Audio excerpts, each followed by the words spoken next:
మీ బల్లల్లో పాసుందా? కావలసినంత ఉంది. మీ tooth paste లో ఉప్పు ఉందా? ఉంది.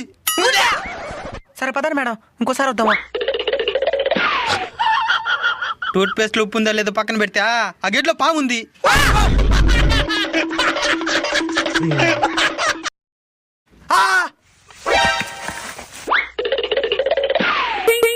మీ టూత్ పేస్ట్ లో కారం ఉందా? కారమా? వీళ్ళేదో ప్లాన్ తో వచ్చినట్టున్నారు. ఉంది. ఉందా? మీ టూత్ పేస్ట్ లో చింతపండు ఉందా? ఉంది. మీ టూత్ పేస్ట్ లో బిర్యానీ మసాలా ఉందా? ఉంది. ఏంద్రాన్ని ఉందని చెప్తున్నావా? ఈ విధంగా ఉంటే మేము ఎట్లా పేస్ట్ మీద? మేడం వీడు కావాలనే నాటకాలు చేస్తున్నాడు మేడం. రేయ్ నువ్వు ఏ బ్రాండ్ యూస్ చేస్తున్నావు? సిపిరా. మేడం భయపడద్దండి మేడం, ఇప్పుడు అడుగుతాను చూడండి. మీ యాప పొలంలో చక్కెర ఉందా? యాపల్లో చేతులు దగ్గర తగ్గిరా నుంచి